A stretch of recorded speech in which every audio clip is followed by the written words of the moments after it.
So there's a new plan to take on South Africa's gangster economy, but after decades of failure, can this actually work?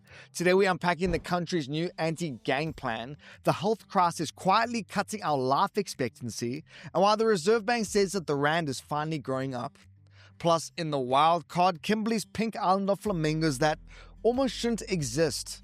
My friends, if you are enjoying the show, be sure to like and subscribe. And now, without further ado, let's get into it. So from construction mafias to tender cartels, South Africa's gangs aren't just on street corners anymore. They're in boardrooms and budget meetings. It's becoming an economy of crime, one that has seeped into government contracts, construction sites, and even police intelligence, where the lines between criminals and the state are increasingly hard to tell apart. Police Minister Feroz Kachalia says that this web of corruption has become a direct threat to national security.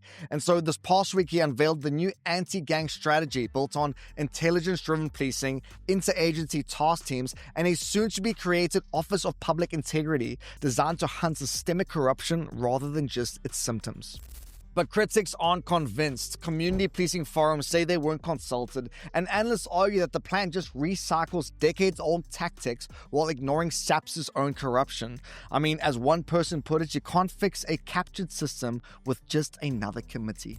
Still, though, the stakes couldn't be higher. South Africa faced a choice rather familiar to Latin America: descend into Colombian-style chaos or find the nerve to turn things around like El Salvador did. I mean, once the murder capital of the world, it is now one of the safest, after President Bukele imprisoned roughly 2% of the population and just crushed gang control, though some argue at the cost of civil liberties.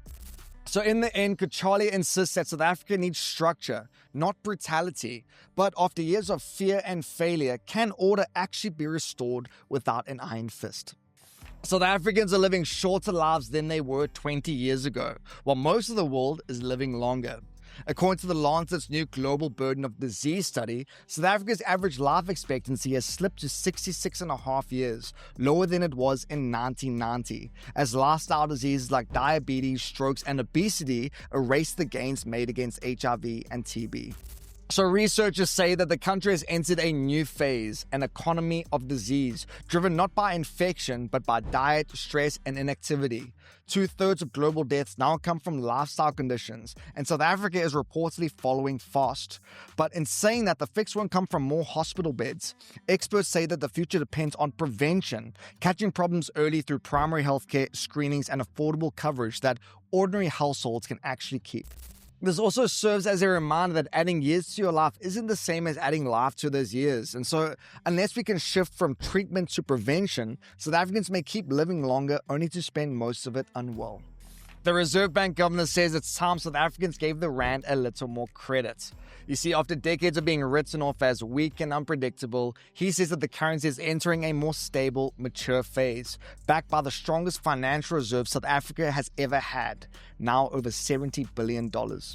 So in plain terms, that means that the country's savings account is healthier than it's been in decades. And for the first time, it meets all the key safety benchmarks set by the International Monetary Fund. In other words, if global markets hit turbulence, South Africa now has enough backup cash to weather the storm. And look, it also helps that gold prices are soaring, oil has come down, and investors are showing fresh interest in South African assets. In the end, the governor summed it up pretty neatly. The rand is no longer throwing teenage tantrums, it is growing up. And whether or not that is actually true, the world seems to be noticing. And before we cruise on to our Bagel Bite of the day, here's a couple other headlines worth knowing. For starters, Johannesburg says it's cut its daily water use by 90 million litres, but experts warn that this saving may just reflect burst pipes restrictions and dry taps, not conservation, since much of the city simply had no water. The EU plans to impose 50% tariffs on steel imports, hitting South Africa's 20 billion rand export market hard.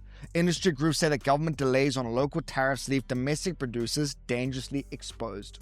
And Canal Plus has now bought more than 94% of MultiChoice shares, triggering a compulsory buyout that will see MultiChoice delisted from the JSE. In saying that, Canal Plus says it plans a new inward listing to keep South Africans invested.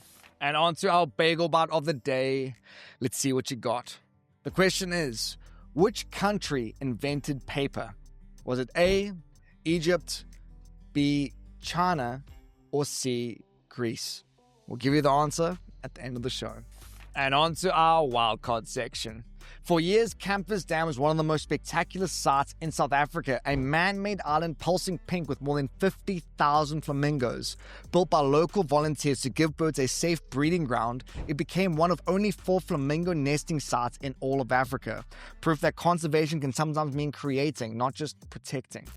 But lately, the scene's turned grey. Years of sewage leaks from a broken treatment plant have poisoned the water, driving flamingos away and threatening what was once a conservation miracle. Now, the good news is that a local court has ordered the municipality to fix the plant, and a new recovery plan is being drawn up, one that could bring the flamingos back if the water heals in time. For now, though, the island sits in the middle of Campus Dam, quiet, cracked, and waiting for the second migration.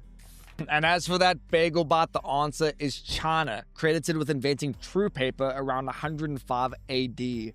Before that, Egyptians had papyrus, and European monks wrote on stretched animal skin called parchment. But yeah, it was the Chinese who first figured out how to pulp, press, and dry plant fibers into sheets that they could mass produce, turning what was once sacred into something that everyone could write on. And my friends, that's it for today's show. Thanks so much for tuning in. Hope you guys all have a great day. Be kind to one another, and we'll catch you all tomorrow for round 3. God bless.